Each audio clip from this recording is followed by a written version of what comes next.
Before we jump into today's episode, quick disclaimer that this podcast isn't therapy. It's educational, not individualized advice. Everyone's brain and story are different, so if you're struggling, reach out to a licensed pro who can support you. We talk about the stuff no one dares. ADHD, sex, and the science that cares. Real talk, raw truth, and the stories that heal. Welcome to ADHD Reality with Dr. B. All right, so today I have friend and colleague Kendall Delamont, and today we are going to just talk and concentrate all things ADHD. And for my listeners, we obviously have a variety of people who either know or don't know what ADHD is. I love your content, and this is one of the reasons I wanted to have you on today, because you are just another source of objectivity and fighting the fight of misinformation and frustration that we see so often on social media on that lens. So I've got a variety of things I want to jump in with you today. But before I do that, let's introduce yourselves to everybody before we can get into all the fun. Sounds good. My name is Kendall. Thank you for that very kind introduction. I really appreciate it. What I like to say is, my name is Kendall. I have ADHD. I'm an ADHD educator. I love and support people with ADHD and the people who love and support them. I used to do that intro on social media all the time, and then I got people complaining about it, so I stopped, but I still love it. I still hold on to it because I find it's great. So my background is as an educator. I taught elementary school for 8 years. And then just due to family circumstances, I had to leave teaching. And my husband asked me one day, like, if you could do anything other than go back to teaching in the classroom, what would you do? And I was like, I would just love to walk with families and help them understand their kids who have ADHD. And because I had just kind of offered that to some families who are struggling with understanding or supporting their kids just casually in like parenting groups on Facebook. And I loved it. I was like, you know what? I could do this. I wasn't diagnosed with ADHD until I was 23. It was 24. It was teaching that did me in, because managing my executive dysfunction and the executive dysfunction of 28 other tiny humans, I did not have enough skills for that. I barely had enough skills to try and survive with my own issues. And so since I've kind of pivoted to trying to understand myself, trying to understand my students, and now supporting people all over the world, which is a ton of fun. That's awesome. The educational piece is really huge. I know as a parent myself, when my daughter got her diagnosis and then I got my diagnosis, which is usually how that works, everything made sense. The educational piece was huge, and I didn't really feel like it was given to me. I had to go hunting for it, which makes people like yourself really important. Because in order for us to manage ADHD, that information piece is so vital for us. So I guess that's going to take us into the first area. So let's start someplace. And again, listeners, you may know some of this information already. This is the beautiful thing about fast forward speed. Can you just start us off fresh? What is ADHD, and also what is it not? Yes. Okay. This is, I think, one of the most important things to genuinely understand. ADHD used to be categorized as a behavioral disorder. That's not true anymore, but lots of society is still stuck in the perspective that ADHD is a behavioral issue, or it's a willpower issue, or it's a motivation issue, but we know it's not. ADHD is a neurodevelopmental disorder, neurodevelopmental condition, meaning it is something that happens in the development of our brain, primarily due to genetics. So if you have it or your child has it, start looking at the family tree, because it likely came from somewhere. One of my favorite random factoids is that ADHD has the same heritability rate as human height and eye color. It is ridiculously heritable. There are over 30 risk genes that have been identified. Because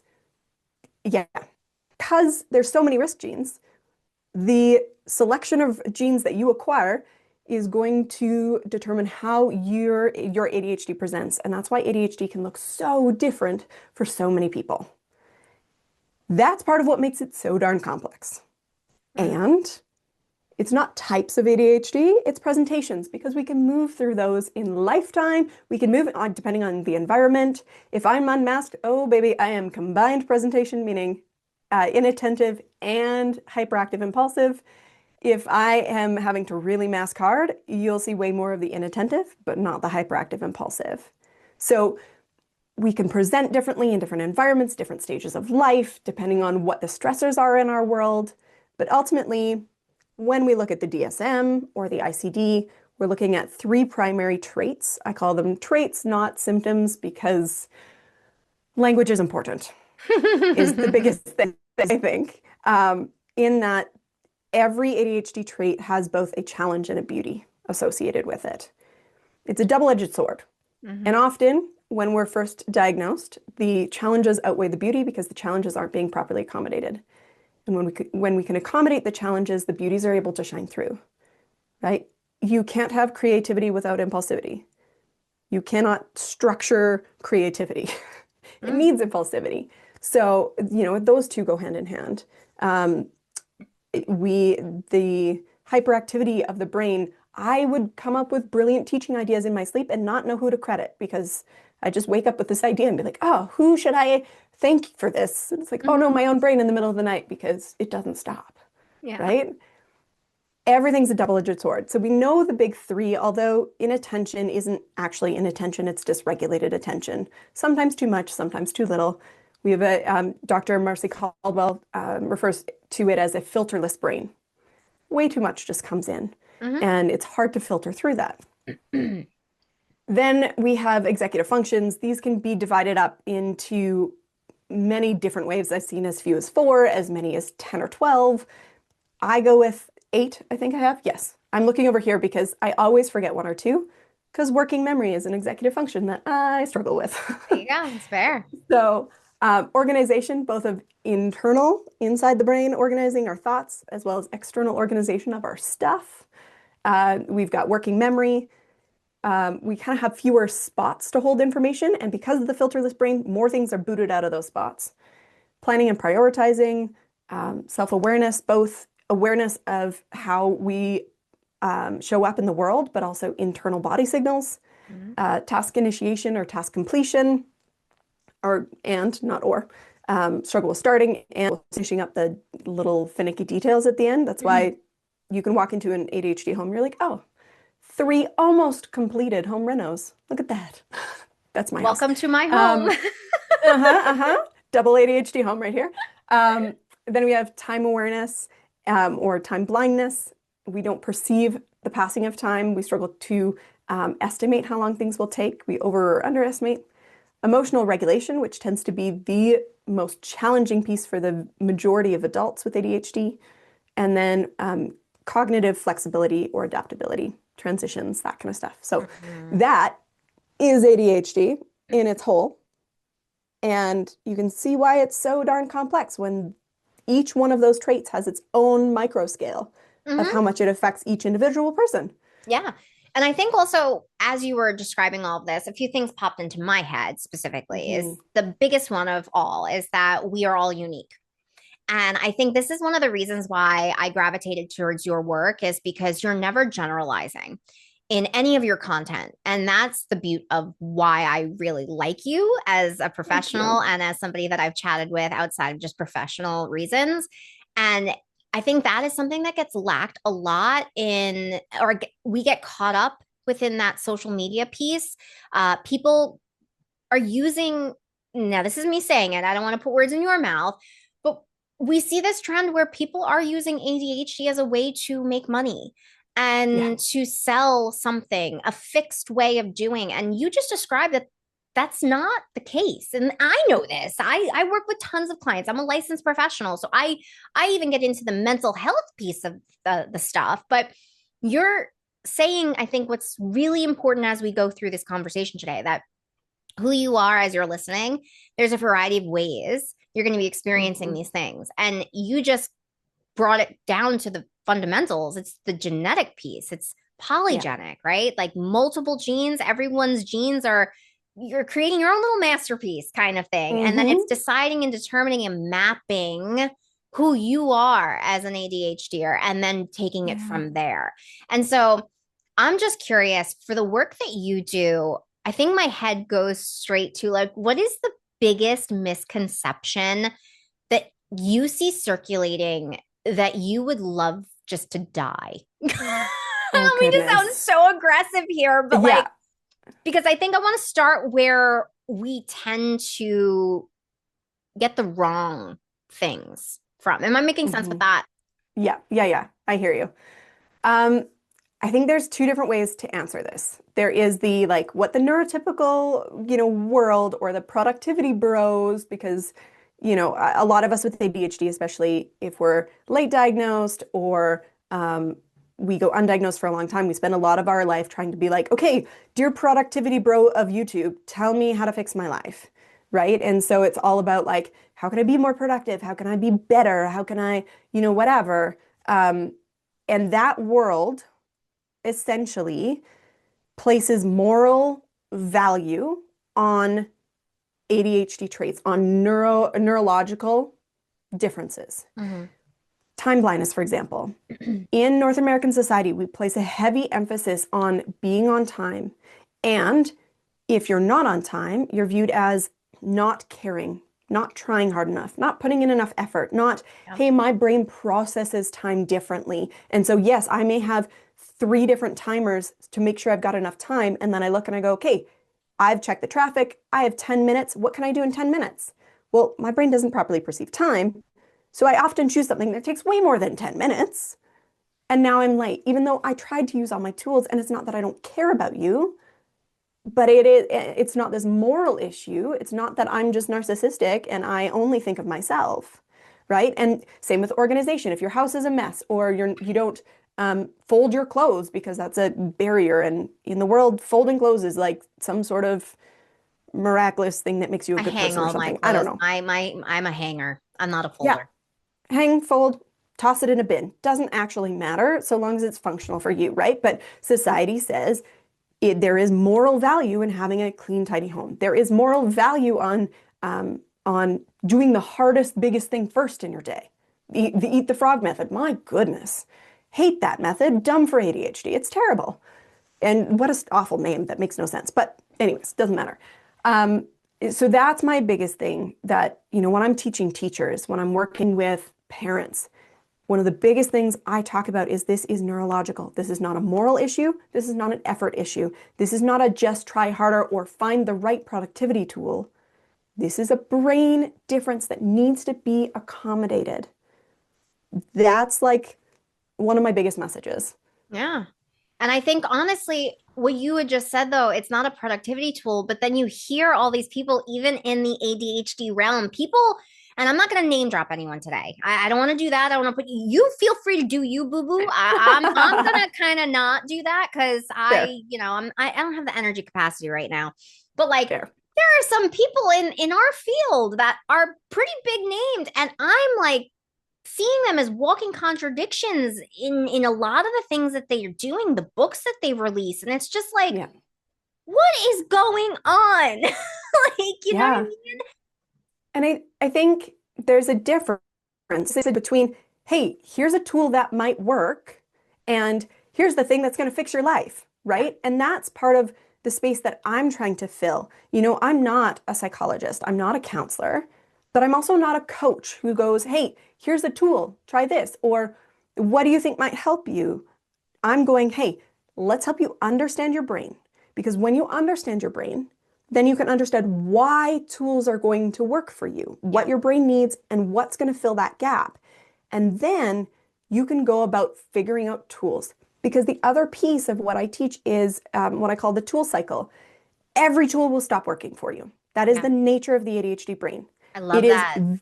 extraordinarily uncommon for somebody with ADHD to find one tool that works consistently for a very long time. It might be 2 weeks, it might be 2 months or 2 years. I can't tell you how long this will work for, but it will stop Mhm. because the ADHD brain craves novelty and we get bored, and bored is miserable. Yeah, So, if we understand why or how our brain works, why tools work, or what things we need to fill that gap, then we can take a tool and we can adapt it yeah. if it stops working. Or we can have no shame about going, okay, I've got 4 different to do or, task management Hmm. tools, and I just filter between these. The problem is when we have like a calendar that's got the dates on it. Well, when you stop using that, now that's got shame because it's got a bunch of blank pages. And you feel bad because it should have worked because everybody else says use a Moral calendar. You just gotta. failure. Exactly. And then when it comes around to like, oh, you could pick up this calendar again, except it's got blank pages, it's filled with shame and guilt, and you can't use it anymore. Well, because that's because you don't understand your brain. If you understood that that's normal for the ADHD brain, and there's no shame in saying, oh, this system not working for me anymore. Let's transition to system 2. By the time you get through 3 and 4 and you're back to 1, 1 is novel again, and you can just pick it up and keep going because Yeah. there doesn't have to be shame. And I think what you're talking about, though, too, is exhausting. And I know with my clients, I don't know if you work with this as well. I have people that say the thing that I can't deny. Yeah, it's exhausting. It Yeah. sucks. But I know Dr. Russell Barkley said it loud and proud. We have to grieve. We have to grieve Yes. our diagnosis. And part of that grieving process is knowing that, yeah, it's exhausting. And, I, I think that in itself creates so many barriers because again, I think this is another reason why you have all these people on social media that are selling the cure all because people want that. That's a fantasy. Oh, It's not our yeah. fantasy. It's not something we can create and it can become so exhausting. But I really love that you are just straight to the point and you let people know the reality that tools are not always going to work. And you Yep. gotta create that backpack, or not even just a backpack. That I think even the backpack assumes a set approach. You're constantly adapting the backpack. You're changing the embroidery, you're changing the color, you're changing the stitching. That Love I that. think is more in line with what you're talking about right now. And I don't know if you're comfortable doing this, but going back to like what ADHD is versus what isn't, I see a lot, and I have people contact me a lot, requesting content of like, how do you know you have ADHD versus not with everything circulating? So I think, you know, Yeah. how do you know the difference? Like, what are some tips or insights you can provide listeners when they're navigating this themselves? Did that make sense? I hope that made sense. Totally. Yep. I got what you're saying. I think there's a lot of mess in this. The growth of TikTok through the pandemic did some really good things in that we Sure. started having conversations about what does ADHD look like in women. And I still get the like, oh, women just aren't hyperactive. Well, that's nonsense. We're just tend to be more internally hyperactive instead of externally. We got that mind that doesn't stop. And one of the things that I say is internal hyperactivity masquerades as anxiety. And I'll It tell you looks this like too. I can't shut the fuck up ever. I no, that's my yeah, yeah. hyperactivity presentation coming through. Oh, absolutely. Or people who are like, "Oh, I love that you talk fast." I'm like, "Yeah, hi, hyperactivity. That's what it is." I mean, I'm accused of taking all sorts of illicit substances because of the rate of my speech and I look away. How dare I look away from the camera? Sorry, not having a conversation with you. I'm looking at my phone. It's weird. Like I'm sitting in the Starbucks parking lot filming my reels. Like, whatever, go away. But I was told just I've received so many like, I'm gonna tell you're a tweaker because comments. The weirdest one I've had was because of my jaw shape. When They did that knew become a thing? because apparently when you're a tweaker, you grind your teeth and that makes a specific jaw. I don't know. It was I had to ask. I was like, how? What? I don't know. Weird stuff. People are weird. But random ADHD tangent there, I love as we it. do. Love it. I'm all Yep, for it. Keep it going it's though. gonna happen. Acknowledge it and then keep going. That's how we roll. Yeah, so there's so much good that came out of women being seen and women being identified through the pandemic just because all their systems were collapsing, number one. But number two, the rise of the discussion around ADHD. So good and so problematic because there's a lot of nonsense going on. There's the people and there's one particular big voice uh, who talks about ADHD is trauma caused by trauma. I know who you're talking about. Oh, somebody else just did a video on this recently, and I was like, oh, go. Here's the deal.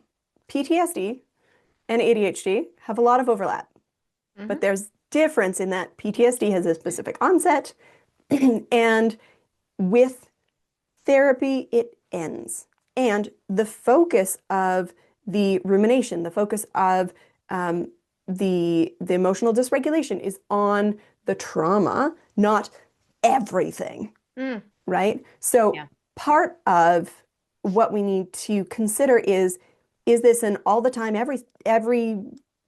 all the time, every time? Maybe that's what I was trying to say. I don't know. You're good all the time, every time. Yeah, all the time, every time. And is it enough that it is negatively impacting our life? And by that, I think it's important to know, like, if you're white knuckling life, you're keeping it all together, but you're white knuckling life, it is negatively impacting your life. Mm, And that is sufficient, I think, especially for women. And I think high achieving men, A type, did really well in school, that kind of profile. And of course, this is very generalized and isn't perfect by any means. But I think for that group of people, there's this sense that like, oh, I'm not as bad as other people, and I can kind of grit my teeth and hold it yeah. together, and I've got my systems, and we're functioning. Huh. But that's not the definition of not negatively impacting your life. That's like toxic functioning.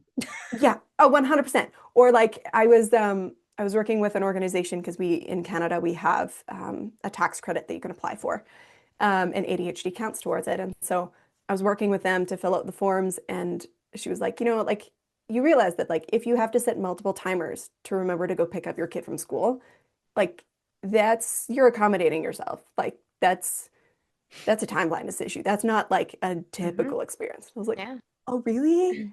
I schedule my hugs Oh, with my kids. People yeah. think I'm fucking bonkers, but I'm not. Like, I'm No, accommodating my brain and it matters. absolutely. Yeah, and I think we need to recognize that all these little things, all these little tricks and tools we've put in place are accommodations, and without those, life falls apart. Hmm. That means we're negatively impacted enough for our everyday functioning, right? Yeah. Just because we found systems that work doesn't mean we're not being impacted. So that's the other piece is it's not um, everybody has moments or periods of time, high stress, whatever, where ADHD-like traits are going to come out. The difference for ADHD is that it is lifelong. Yeah. It is continuous. For um, assigned female at birth individuals, we also need to recognize that there's a huge hormonal component. And we may not display strong ADHD traits until hormones start to hit in teenage years, Yeah. or until the big hormone transition after we've had a child, or the big hormone transition in perimenopause and menopause. Those are going to be big periods of time. And I work with a lot of women after they've had kids who suddenly they cannot function or handle life anymore, or even through perimenopause where shit hits the fan Yeah. because hormones come in and mess with our dopamine, and what we could hold together, we can't hold together anymore. Yeah. So I think it's important to recognize that self-diagnosis is a really important first step for a lot of people. And it is important to at least pursue doctor support to see if there's anything else that could be Yeah. going on. Because there are nutritional deficiencies that can be impacting it. There could be hormone issues. There are other things that look like ADHD, and generally, ADHD is a disorder of exclusion. We got to look for the other stuff. Yeah. And And I think the self-diagnosis, oh, I have ADHD, I've kind of self-diagnosed, but I don't want meds, so I'm not going to pursue anything. Well, we may be missing something important. I think what you're bringing up is a really important piece. And I like that you're not saying self-diagnosis is a negative. It's a starting point, but what do you do with that starting point and how do you move forward from it? And I think that brings in that word accountability, right? Mm, When you start to put things together, it is within our accountability to keep going with it, not mhm. necessarily use it maybe as a crutch or as okay, I got ADHD, so now everything makes sense, deal with it. And I think Yeah. that's the other side of the experience a lot of people are noticing with people who are self-diagnosing themselves.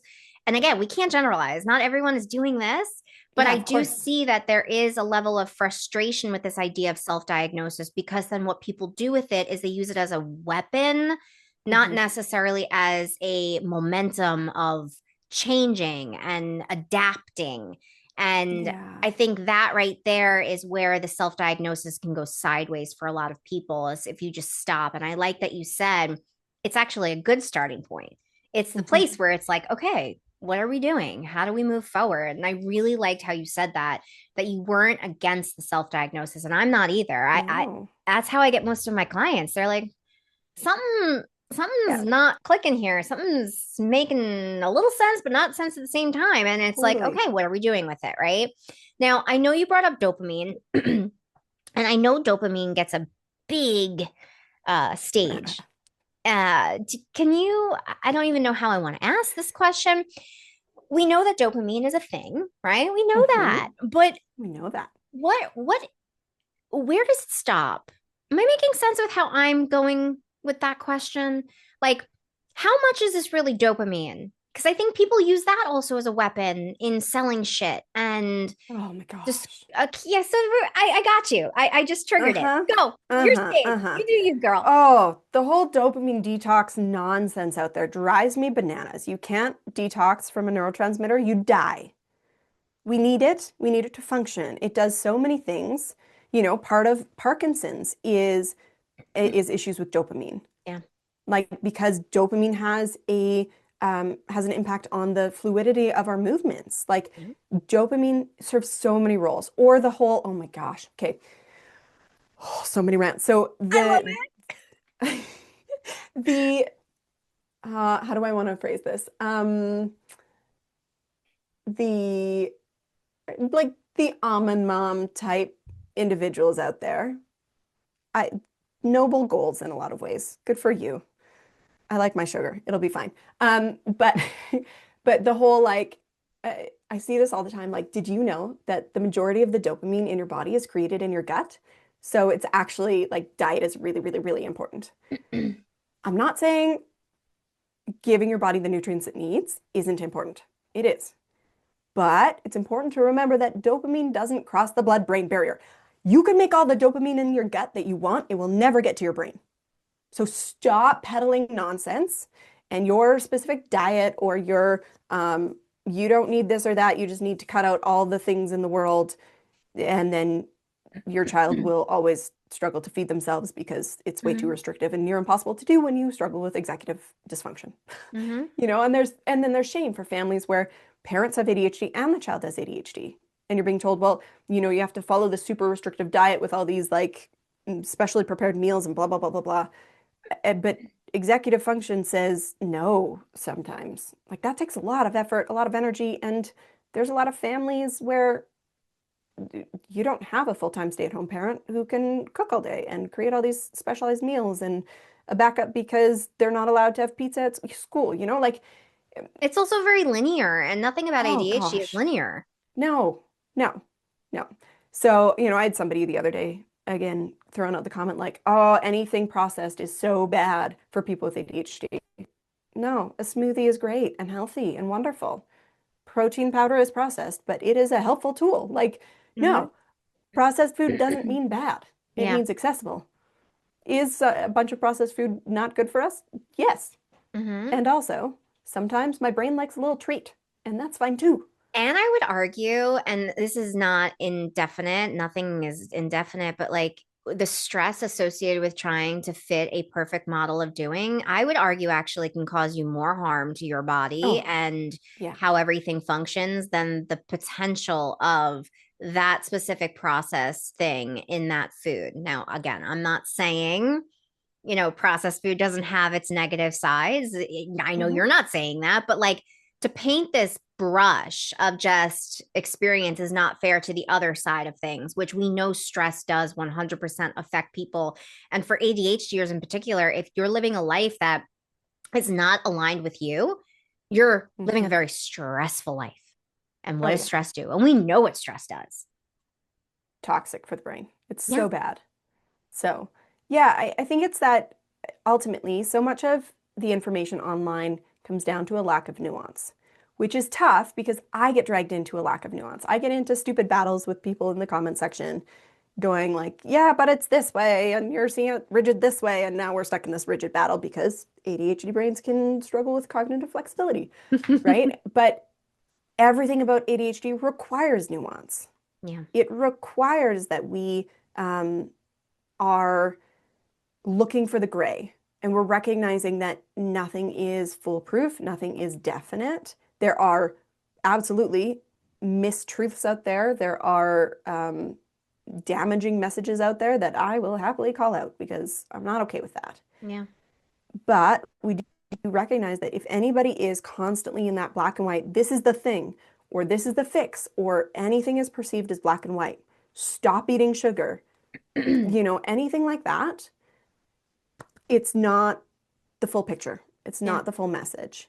And like I said, like I'll admit I get trapped in this every once in a while, but it's really trying online to hold that space for like, here's a tool that may work for you, or, like medication. It's not perfect for everybody, and it certainly isn't terrible for everybody. It's good for a lot of people, and there's some people it's not great for. Yeah. Fair. That's the messy middle, and we have to learn how to hear and exist in the messy middle, but messy middle doesn't sell. It doesn't make you money. It doesn't sell products. Yeah. It's not what's virally shared online. And that's, I think, where a lot of content creators, coaches, whatever, get pulled into here's the 3 things that will fix your ADHD, or here's the one diet hack you must follow, or, whatever, because that's what sells. And I think as people consuming content, we need to be mindful of, is it a one-time thing? Okay, maybe they're still valuable, but if this creator is constantly drawing these hard black and white lines, they're probably not trustworthy. Yeah. And We that I have think, to learn how to be in the messy middle. yeah, and I think that right there is a barrier so many people have, is not being comfortable with the messy middle of ADHD, the Mhm. realities. Because, like, I gotta tell you something, like, I scream from the rooftop, and I know you do too, but it's like not enough people are sipping the real nuanced Kool-Aid too easy. And I know Russell Barkley was also doing it. Like he was Yeah. screaming from the rooftops. And it's like we're not actually so unique in what we're saying here. Like No, when you find the people who are truly objective and understand and aren't selling the marketing side of things, like it's the doorway to really finally getting yourself where you deserve to be within your diagnosis and your totally. journey. Now I'm going to ask you, I Yes, don't know ask how me. much you know or have a feeling on, but can we talk about supplements? We can talk about supplements. So I don't Oh know boy. what you want to do about supplements because I know I'm a mom Mhm. of ADHD. I have ADHD, my kids have ADHD, and so therefore I'm on Facebook mom pages. And every single time a parent says, my child got diagnosed with ADHD and they're talking about medication, the floodgates open with Oh, yes. supplements and nutrition. And that's a whole other side thing.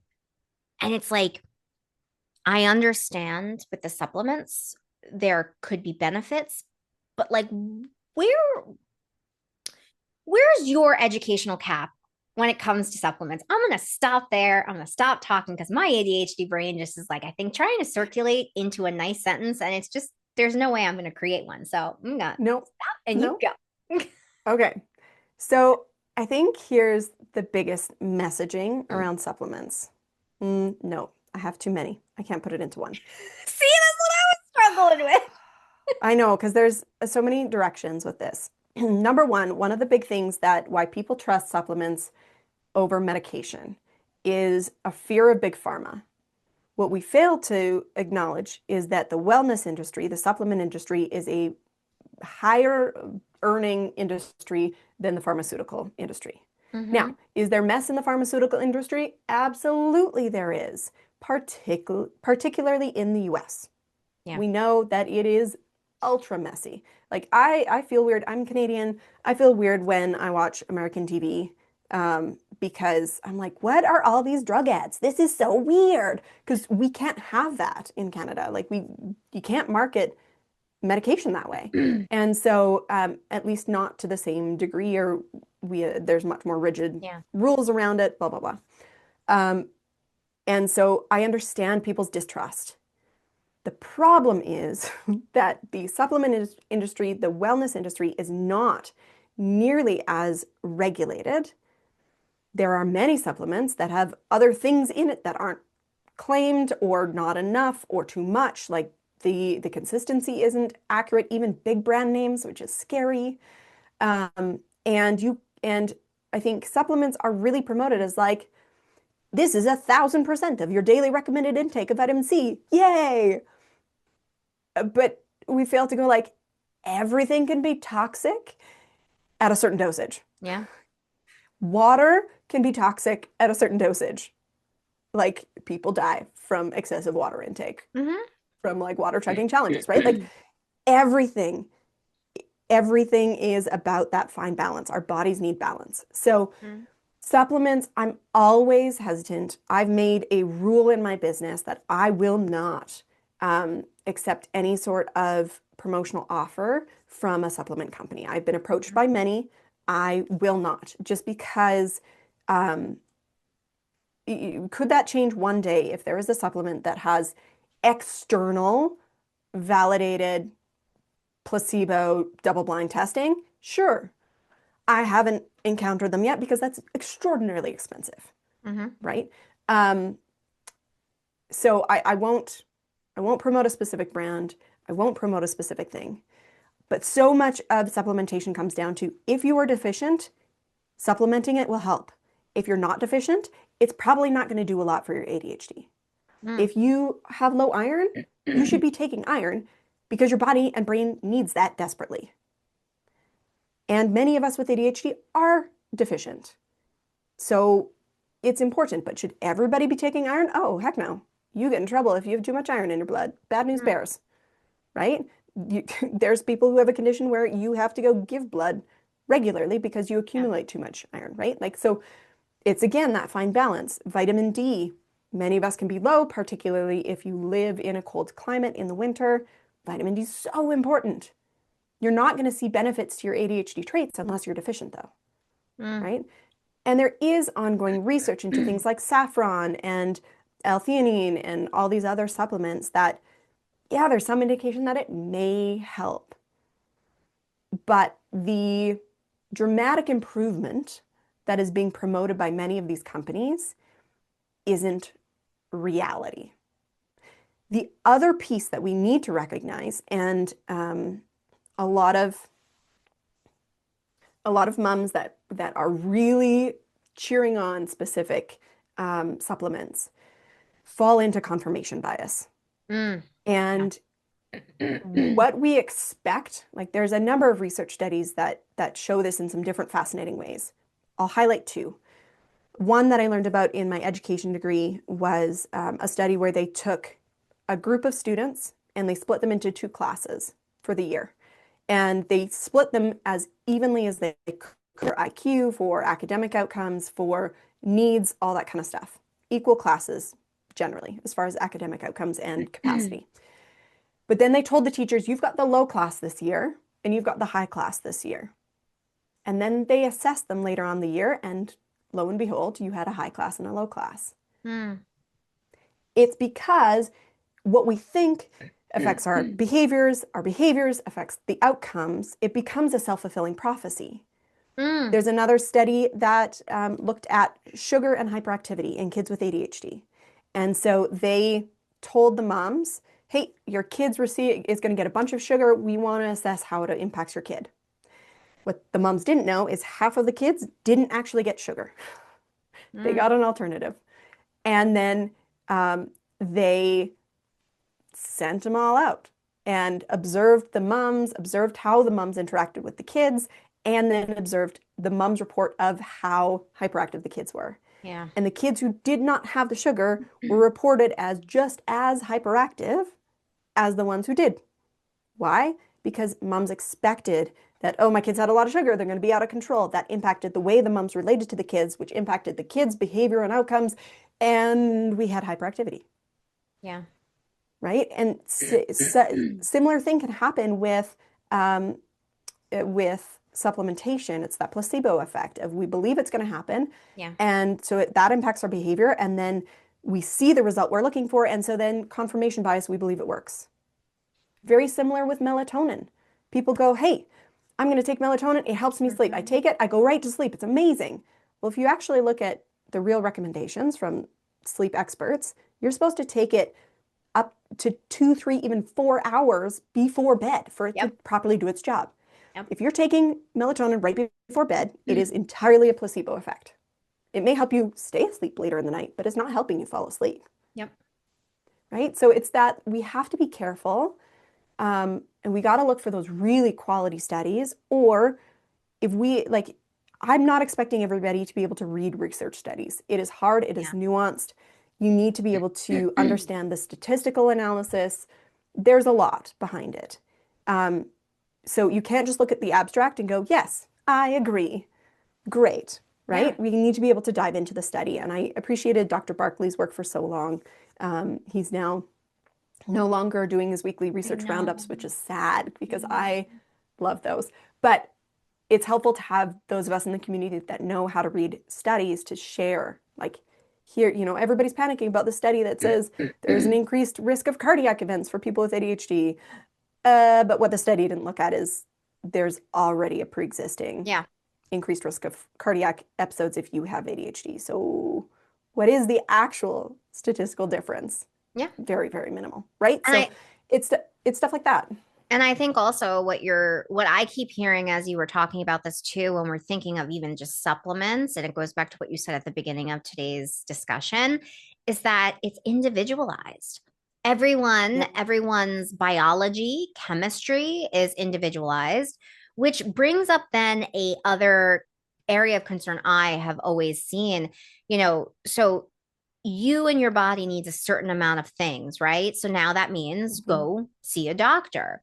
But now, what if that doctor doesn't truly understand the ins and outs of ADHD, the neurobiology behind that, and how that can then be a further barrier to individualized care? And this is where that educational piece and why people like yourself are so vital and important, because education is everything with what we're doing, from the person that has ADHD to the parents of children who have ADHD to the clinicians to the teachers to everybody. And this is another reason I think why for me it's so frustrating. We keep talking about we live in a neurotypical world. Well, I don't know why.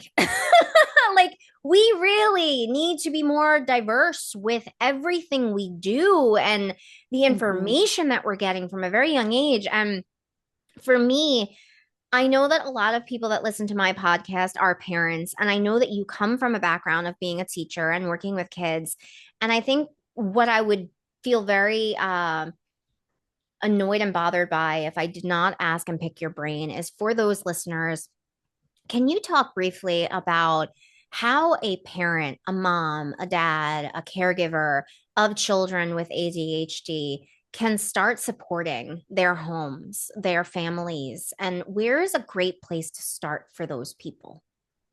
100%. Dr. Barkley, I think, had a really good, in some of the training I did with him, he talked about how the first step of any treatment plan for ADHD must be education. It has to be understanding. Because when we are trained to view disorganization as a moral issue and a difference in a motivation system as a lack of willpower, well, we're going to approach that in a particular way.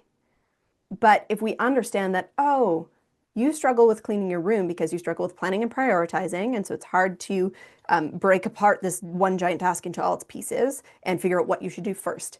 And then you're struggling with task initiation, and you're struggling with inattention, and you're struggling with, all these different pieces, organization.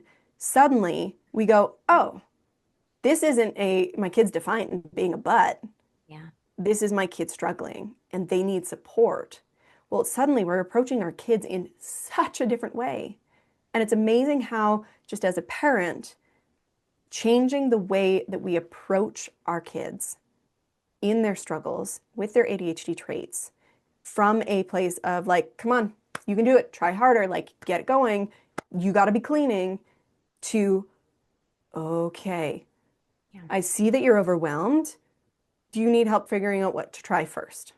Right? Like suddenly that's going to change your whole relationship with your kid. Your home will be a safe place for them to explore their needs, their struggles, what accommodations are best for them.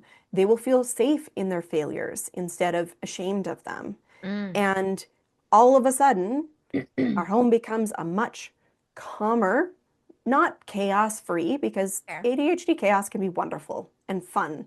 And it's just, it's always going to be. We don't want to, the message I always hear from parents, and it's the same message I have from myself and my kids, we don't want to dim the sparkle.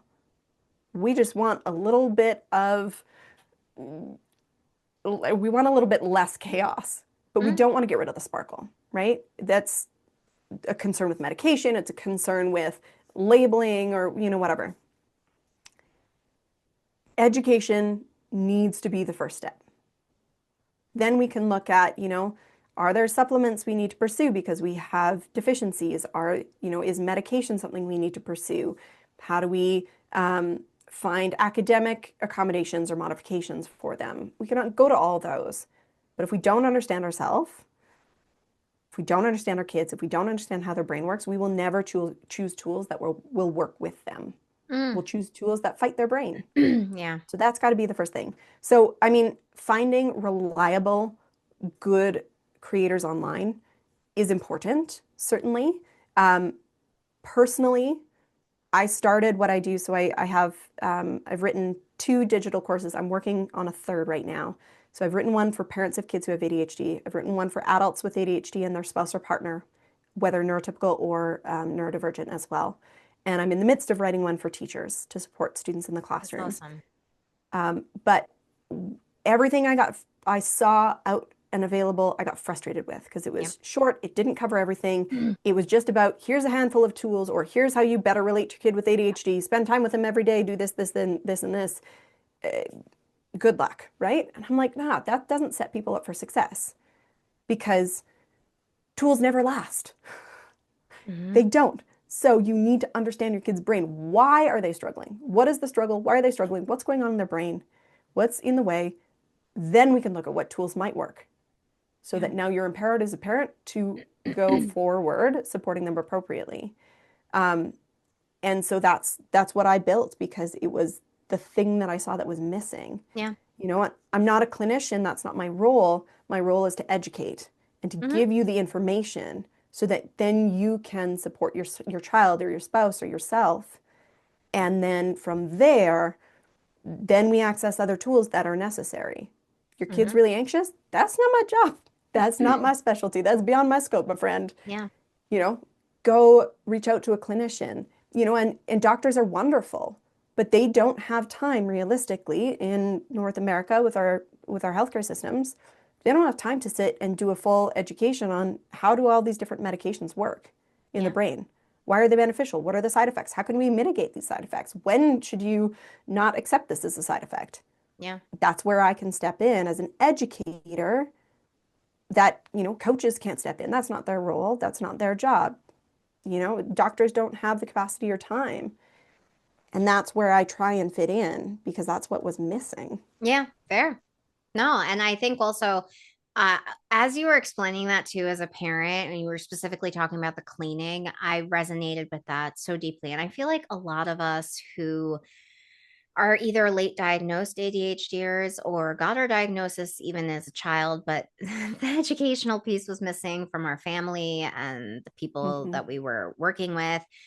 I remember my room was always a mess. Like All the I time. had mounds, like mounds of clothes. I would fall over, I would trip, I would constantly hurt myself.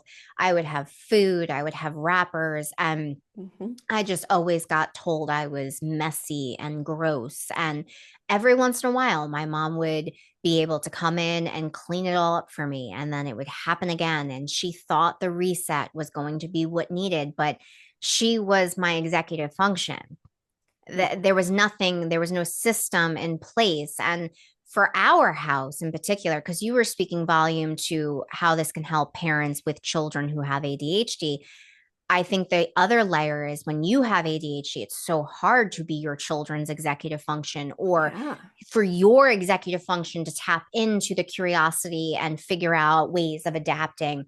One of the things I like to remind people is in my house, not every room in our house is ever clean.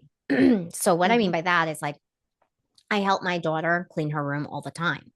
I'll tell her, okay, put all the garbage in a pile. And then I grab the garbage pail and I throw all the shit in the garbage. I use my energy to clean her room. Well, guess now what room doesn't have energy to clean? I've had to Hmm. learn that that's okay. That system is Yes. our system. And the stress that I released from our family's dynamic is what allows us to just function. And Hmm. it's the give and take. And I'm giving that as an example because when you were talking about the cleaning, it just resonated so deeply with me. And I wonder if you have anything other to add to the mix when we are talking about parents who also have ADHD. That education Yeah. alone, is it enough? Or is there this other layer there too? Am I making sense with that? I think so. And you can tell me if there's more that you want me to No, yeah, follow go. here.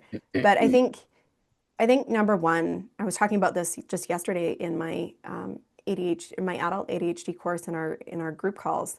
We're talking about self-compassion and the importance of letting go of shame and guilt and all of that stuff and going, what works for us, and that's okay. It doesn't have to be the way the world says is right. Mhm. Back to laundry. You actually don't have to fold or hang your clothes if you don't want to. You can find systems with just bins where you chuck all your shirts in. And with the way our clothes are designed these days, wear it for 10 minutes, all the wrinkles are gone. You'll be fine, Yeah. right? Like it doesn't have to follow traditional systems for it to be functional. And it's just about how do we find systems that are functional for us and our environment and our homes. And that could be, our each room in our house gets cleaned one day a week and the rest of the house is a disaster the rest of the week and that's fine. Yeah. Good enough, Hmm. right? Or everything in our world is bins and we just chuck things in bins and good enough. Hmm. That's fine too, And I think it's also important to recognize that even if a parent thinking of ADHD, the reality is we are going to have opposing needs sometimes. A parent might have a need after work for quiet, and the kid has a need after school to just download everything from their day. So it takes a creative perspective. And this is where, other supports, outside supports can be really beneficial in saying, okay, you've got this need, they've got this need. How do we find a creative way to meet in the middle? How do we find a creative way to meet both people's needs? Maybe it is that we have a really structured system for common living areas, but a really tailored system for the bedroom, for organization. I was talking to a parent about that yesterday. Like, you don't have to give up all of your needs and live in chaos just because that works for your kid. We got to find something where everybody's needs are considered, Yeah. right? Um, Same thing with that school example. You don't, it's okay for you to take 15 minutes of quiet. What if you go to doing an audio journal back and forth with your child and they can go and audio record for you, or they create a podcast that the family has access to? Or is there a way that we have 10 minutes of quiet, or we utilize our screen time right after school so that you can get the quiet and then the kid comes and you have a download session while you're making dinner? Like what can we do to benefit everybody in the home? Because like I think you were saying earlier, ADHD isn't an excuse to just inconvenience everybody else in the world. Hmm. Yeah. It's the reason that we struggle, Yeah. and it means we need different accommodations and support, and that's fine. But it doesn't mean the way our brain works gets to usurp everybody else's. Yeah. And I think also as parents, it's really hard because it's that layer of shame and guilt and what you're supposed to do. Yeah. And, again, my kids have ADHD and my daughter is very much like that. She'll come home and she's ready to just spew, spew, spew. And over periods of time, I recognize that I know I wasn't able to take it.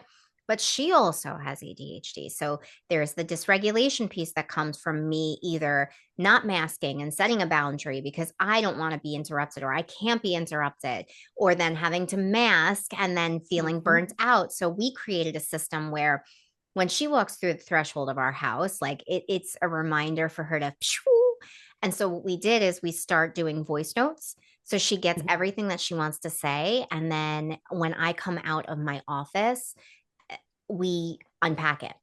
And does Yeah. that work all the time? No. I'm going to be completely honest. It doesn't, No, of course not. because she also has to remember to do that. And she has her own barriers. But for the most Hmm. part, it's a system that we collaborated on, and it helps my needs, it helps her needs.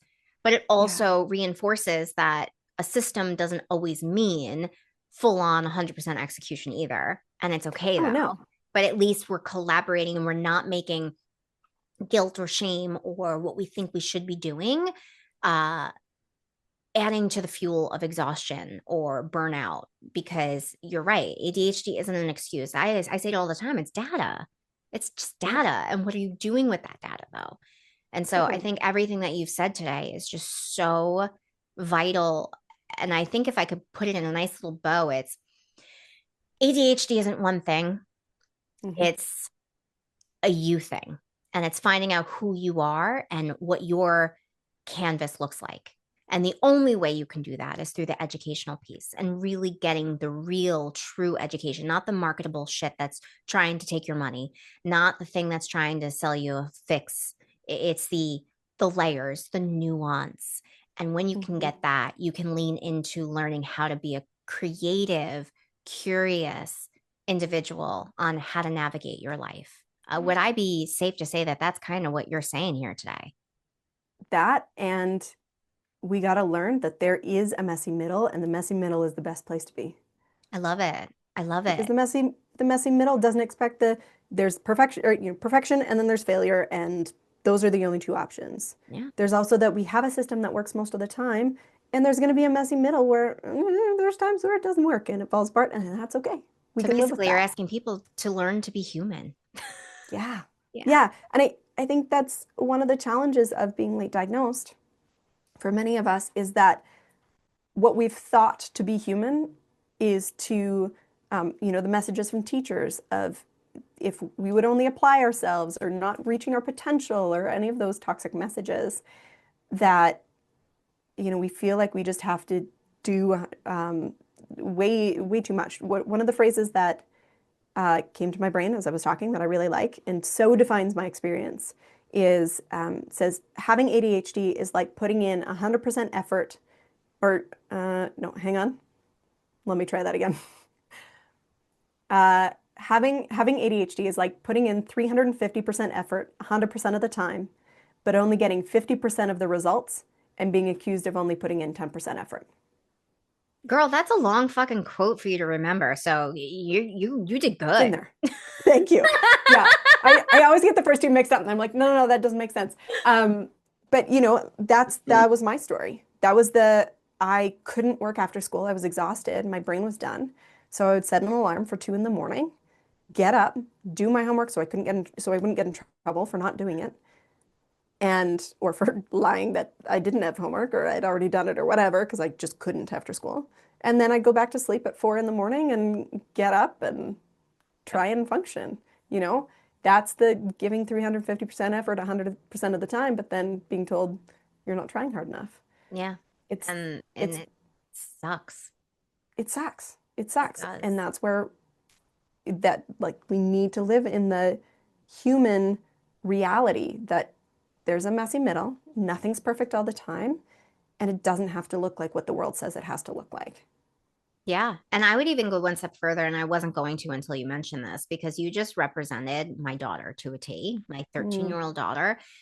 You are also being parents in a system that demands homework and all this shit. So then what do you do as a parent? You teach your kids, oh, don't worry about it because you've got to pass. it becomes a very, very messy middle like of accountability versus finding systems, but also where do you want to, advocate for yourself? What does that advocation looks like? Like, again, I think it goes back to the nuance. Like, we are in systems 24/7 that are just not designed for us. Yeah. That in and of itself is exhausting. But again, when you can find that happy medium, like you just said, you are giving yourself a lot more grace and self-compassion. And that in and of itself is a huge thing. I just want to say thank you so much for spending time with me today and talking more about this objectively. I'm going to put all of your information in the description for people, but where can people find you if they are interested in learning more on how to get themselves educated? What are some things that you offer? Yeah, so I offer deep dive courses. I have made a version that I'm just about to launch of the parent course that's kind of an introductory, um, get your foot, get your feet wet. Is that the phrase? I don't know. Get your feet wet, get your foot wet. Sure, whatever. But really just kind of an introduction to ADHD if you're just exploring it. Okay. And so that's just about to be released. But the full course is a 16-week deep dive into ADHD and how to support. So that's for parents of kids with ADHD. Also will help you if you're a parent who has ADHD. Then I have a course for adults with ADHD, and if you desire, spouse or partner as well. And similar 16-week deep dive with group calls to support in both of those cases. And so you can find information about that at theadhdtoolkit.com or social media. I'm at the ADHD Toolkit, pretty much most platforms. Awesome. Awesome. Yeah. Thank you so much for spending time with Thank me you for today. having I me. hope all of our listeners get valuable information. Your content is just chef's kiss. Definitely follow Thank her. you. I definitely recommend. So thank you so much for being here, Kendall. Appreciate it.